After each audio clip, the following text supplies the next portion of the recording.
Hello everyone, and welcome back to my YouTube channel. In today's video, I'm going to be talking about what I would do if I started my education over from scratch.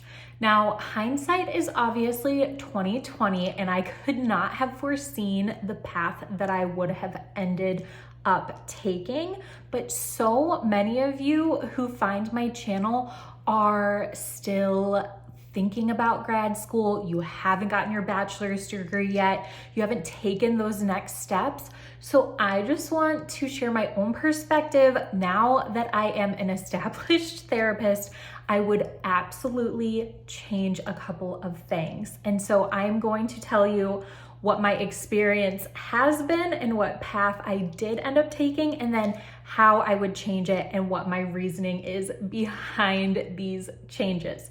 So if that sounds of interest to you, just keep watching. Hi, my name is Allyssa Powers, and I created this YouTube channel to teach you the things that grad school didn't so you can thrive as a mental health practitioner.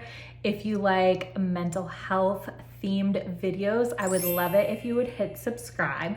We have all kinds of content for future therapists and the grad school curious and just therapists that are already in the field. So lots of therapist-y things happening around here.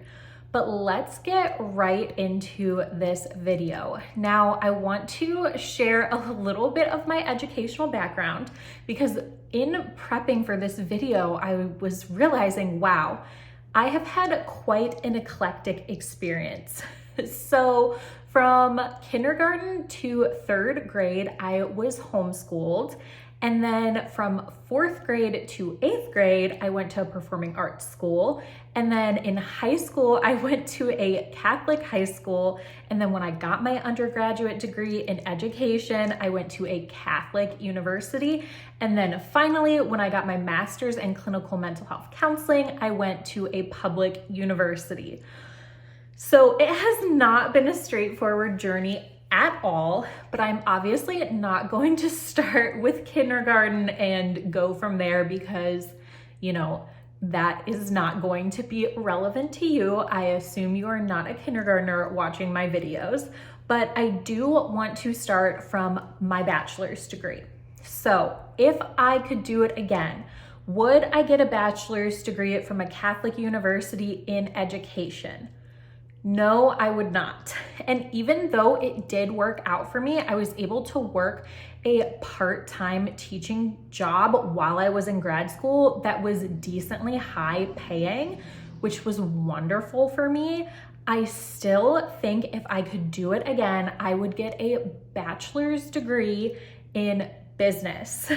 And I've thought a lot about this, and I really do think that it makes so much sense if you know you want to go into private practice to get a bachelor's in business and maybe minor in something that you find interesting. So I personally would probably have minored in marketing. I don't know if they have minors yet in like social media type stuff, but that could be really helpful as well.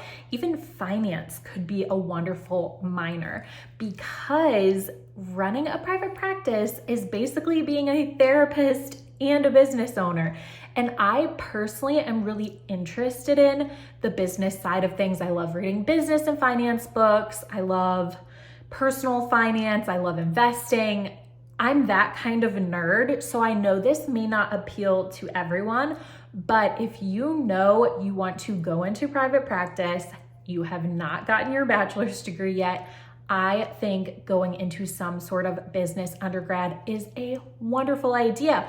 Not only to get that experience to then build your own business someday, but I really think that with our field being so low paying as therapists, it's just a good thing to have a bachelor's degree that is a solid backup plan if you end up getting into the field and hating it, not liking it, or just not being able to support your family. And I don't say that stuff to scare you, but I just see posts almost every single day on Reddit of people saying that they want to leave the field and go back to doing what they did prior to going to grad school. So it is relevant to think of a backup plan because you really don't know how you're gonna feel until you're in it. So a business degree is quite vague, but you could probably get a job somewhere in a lot of different fields from having a bachelor's in business. You could go back and get your MBA. It's just good to have a little bit of a backup plan sometimes. So that's what I would have done for my undergrad. Now let's talk about what I would have done for my master's. So as I stated earlier, I went to a public university, got a master's in clinical mental health counseling, and I had a really great experience there. While I do have some qualms with some specifics of the program, like they added a whole semester that I did not realize about because they give you 2 semesters of prac and then 2 semesters of internship, which is 1 extra semester of practicum that you just don't need and most schools don't include. And I was ready to be done. So while yes, lovely, lovely, wonderful, get more experience, like they really built it up to be this great thing. But at the end of the day, you're the one paying for that extra semester. So I really would not advise going to a school that makes you do 2 semesters of practicum. It's like working for free. The whole experience kind of is. So anyways, that is like my personal qualm with my program that I went to. But honestly, if I could do it again, I would get a master's degree in social work.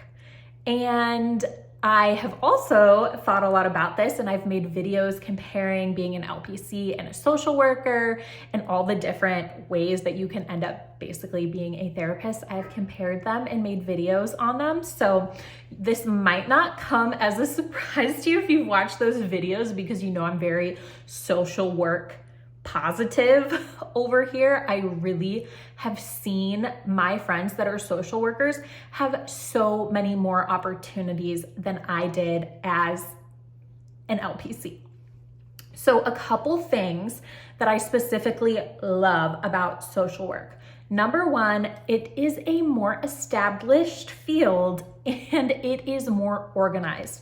The board of social work really knows what they're doing. They know what they're doing in terms of continuing education.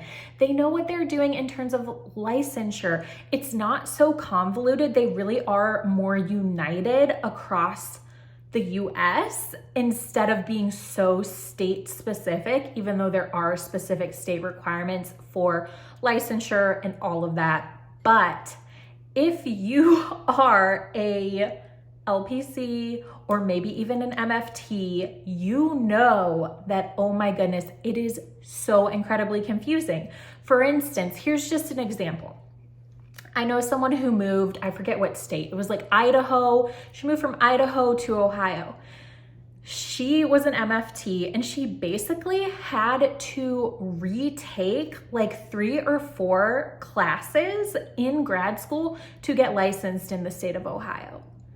That blows my mind that things are not more streamlined for us as therapists. And she was an MFT. I've heard of LPCs doing the same thing. I remember in grad school, one of my professors said, oh, don't worry, Ohio's pretty hard to get licensed in the first place. So if you end up moving, you probably already have the credits that you need. And I was thinking to myself, what the heck are you talking about? I just went through so much to get this degree and you're telling me there's potential if I move somewhere else, I'm gonna have to go back to school and not be able to work in the meantime. So you think it doesn't matter. You might be thinking, oh, who cares if they're organized? Who cares about these processes? You might end up caring if you end up in one of those situations. So there's that. And then another thing that really draws me to the social work field is that once you have a master's degree in social work, you can do private practice, but you also just have a ton of options. You can work with the elderly, which is something that don't quote me on this, but I think until recently, LPCs and MFTs have not been able to accept Medicare. We've only been able to accept Medicaid. And so only social workers can work with the elderly that have Medicare, which is tons of them. So You can work in a hospital, you could work in a jail, you could work at a school. Yes, there are, LPCs and MFTs that can also do that, but I really think social work broadens your scope and gives you not only clinical skills to do talk therapy, but also really practical skills to well resource your clients, which I think is majorly lacking in the LPC and MFT realm. So I would get a master's in social work.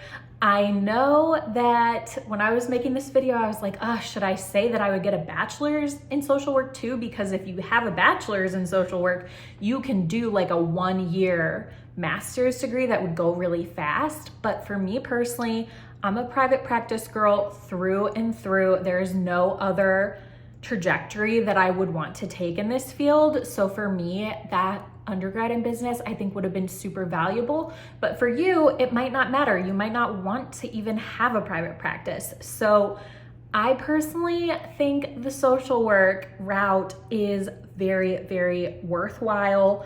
I think it gives you a lot more freedom, and I would 100% go back and go through the social work route. All right, well, if you made it to the end of this video, I hope that this content was so helpful. I would really love to hear in the comments below if you are someone who is thinking about grad school. What trajectory are you thinking about taking? Can you learn from some of my mistakes? Or if you are in the field, what was your trajectory and what would you do differently? I would so love it if a social worker would chime in. Do I just have rose-colored glasses on about social work, or is the field really that much better? So leave me a comment below. I really, really value hearing from you guys. And like I said earlier, I would love it if you would subscribe and stick around. It helps my channel so much. And I will see you next time. Bye.